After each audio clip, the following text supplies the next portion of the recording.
tous nos cœurs brûle cette espérance du retour de notre Sauveur. Différents faits divers nous interpellent et nous incitent à la réflexion. Ils annoncent un événement imminent et d'une grande importance. Mais comment l'analyser? En écoutant Jean-Claude qui, à la lumière de la Bible, t'accompagnera et te permettra d'être prête, d'être prêt pour le retour de Jésus. Note que les éditions spéciales sont disponibles sur YouTube. Quelle est la réponse 2? Le 2, c'est le chiffre. Je te salue fraternellement en Jésus-Christ, le Sauveur du monde. C'est Jean-Claude qui partage avec toi cette nouvelle série qui s'intitule « Découvrir la vérité ». Marco et Jean-Claude, toujours à la baguette, sous l'influence du Saint-Esprit, te saluons ce jour. Et nous bénissons Dieu pour le bonheur qu'il nous donne de partager avec toi la vérité. Rappelle-toi, précédemment, nous avons vu comment la femme de Potiphar a commencé à mentir sur Joseph en disant que c'est lui qui voulait abuser d'elle, versant des larmes chaudes, brûlantes. Joseph ne s'était jamais exprimé. Elle attendait le retour de son époux. Alors, que s'est-il passé? Le thème de ce jour, c'est le Maître. Juste avant, prions. Notre Seigneur et notre Dieu.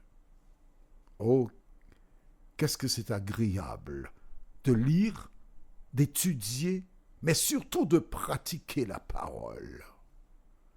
Que le Saint-Esprit continue son œuvre en nous. Et que nous puissions, à la lumière de ce que nous découvrons, te prendre pour sauveur. Cet esprit, merci de nous aider à atteindre cet objectif. Au nom de Jésus pour ta gloire éternelle. Amen. En fin d'après-midi, Potiphar retourne du champ content parce que il a vécu des expériences exceptionnelles. Il s'apprête à raconter à sa femme comment on a compté le nombre de bœufs, de chameaux, de moutons, de cabris. Ah, il a de bonnes nouvelles pour sa femme et il revient tranquillement à la maison. Et quand il arrive, il appelle « Chérie, mon cœur, mon amour, j'ai de bonnes nouvelles pour toi ». Il croise bien des serviteurs qui ont un visage fermé, triste. Et quand il arrive, il voit sa femme allongée, les yeux entrés, en larmes, qui suffoque, qui a le hoquet. Qu'est-ce qui va pas, chérie? Mon cœur. Qu'est-ce qui se passe? Tu es malade, mon ami? Oh non, oh non. Et elle commence à pleurer. Un grand jeu. Potiphar regarde autour de sa femme des gens qui pleurent en même temps et elle raconte son malheur, le calvaire qu'elle a vécu. Joseph est venu, voulait me violer.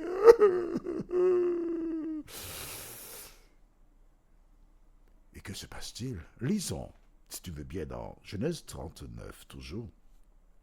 Et nous lisons les versets 17 à 19.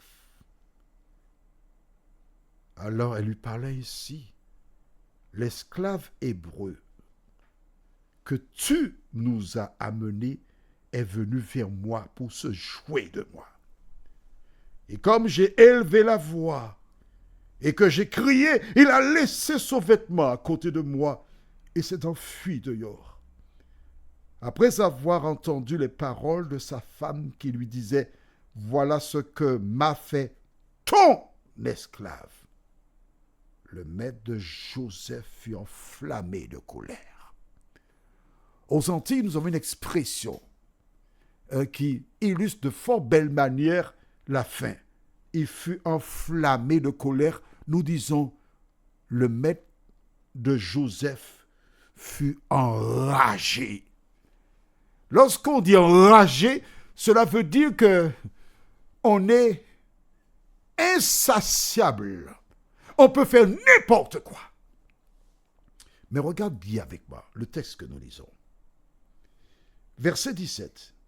Elle lui parla ainsi, l'esclave hébreu, donc elle est raciste, que tu nous as amenés. C'est toi le responsable. C'est toi le coupable. C'est toi qui as été chercher cet esclave-là. Est-ce que tu te rends compte? Joseph, la source de bénédiction pour la maison. Joseph qui permet que les choses aillent bien, qu'il soit riche. La femme passe derrière. Pourquoi faire? Pour détruire la source de bénédiction. Est-ce que tu comprends cela? Dis-moi, est-ce que tu comprends? Non? On va prendre la Bible. Marque ça dans ton cahier de 300 pages. On va chercher Proverbe 14 et nous lisons le verset 1er. Proverbe 14. Écris dans ton cahier. Proverbe chapitre 14. Une parole intéressante. Alors pourquoi je lis cela? Parce que le Saint-Esprit me dit qu'il faut quand même rectifier le tir. Toutes les femmes ne sont pas comme celle-là. Proverbe 14, verset 1 déclare: la femme sage bâtit sa maison et la femme insensée la renverse de ses propres mains. Il existe deux types de femmes. Et je bénis Dieu qui a plus de femmes sages que de femmes insensées. Je pense que là, j'ai rectifié le tir, car je sais que la majorité des personnes qui écoutent les audios sont des femmes. Parce que les femmes recherchent Dieu. Les femmes sont plus proches de Dieu. Les femmes ont ce désir d'être sauvées, tandis que des hommes ont le plaisir en tête. Alors pour faire justice aux femmes sages, la Bible déclare dans Proverbe 14, verset 1, la femme sage bâtit sa maison et la femme insensée la renverse de ses propres mains. C'est elle qui détruit son foyer. En mentant sur Joseph, que fait cette femme? Elle prend le risque. Pas le risque. Son époux va se débarrasser de Joseph. Et quand Joseph n'est plus là, la bénédiction qu'ils ont reçue grâce à Joseph, ils vont la perdre. Et oui, il y a des personnes qui ne réfléchissent pas. Lorsqu'on est aveuglé par le diable, on ne fait que des bêtises. Ça me fait penser à une chanson. Une chanson qui est célèbre. Elle n'est pas spirituelle. Elle dit: s'il suffisait qu'on s'aime, s'il suffisait d'aimer. Non, c'est pas possible, c'est fini. Il y a des personnes qui détruisent leur foyer. Et après, quand elles regardent les conséquences, elles réfléchissent. Elles se posent des questions. Mais le diable vient leur donner une réponse pour dire: mais non, c'est ça qu'il fallait faire. Et elles demeurent dans la bêtise. Attention. La première attaque, elle dit que tu nous as emmenés. C'est bon? Ensuite, le verset 19. Voilà ce que m'a fait ton esclave. Ta part. C'est toi. C'est toi le coupable.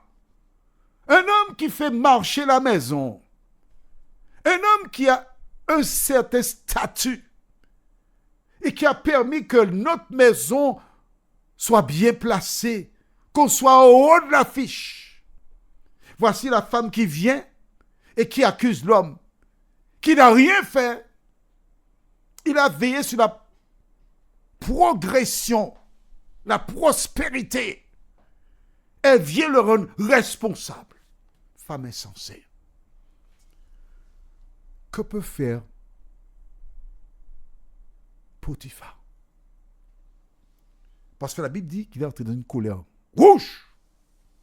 Il y a deux choses. C'est ce que tu as voulu faire. Tu as voulu violer ma femme. L'esclave est la propriété du maître. Potiphar pouvait mettre à mort Joseph. Potiphar pouvait mutiler, émasculer. Ah, c'est ce que tu veux faire. Émasculer pour se venger.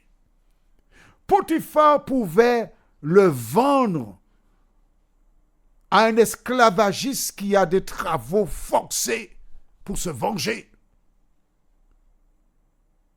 Le diable a utilisé les frères de Joseph pour le détruire. Maintenant, le diable a utilisé Madame Potiphar pour détruire Joseph. Pourquoi? Parce que le diable a peur de Joseph. Parce qu'il sait que lui, c'est peut-être lui qui viendra écraser ma tête. Je dois me débarrasser de lui.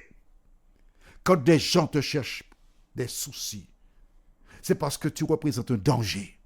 Quand tu parles de Jésus, quand des femmes et des hommes acceptent Jésus comme sauveur personnel, résultat de ton travail, tu es dans le collimateur du diable. Il cherche à te détruire. Prions. Seigneur, Joseph a rencontré bien des péripéties jusqu'à présent. Le diable est acharné contre lui.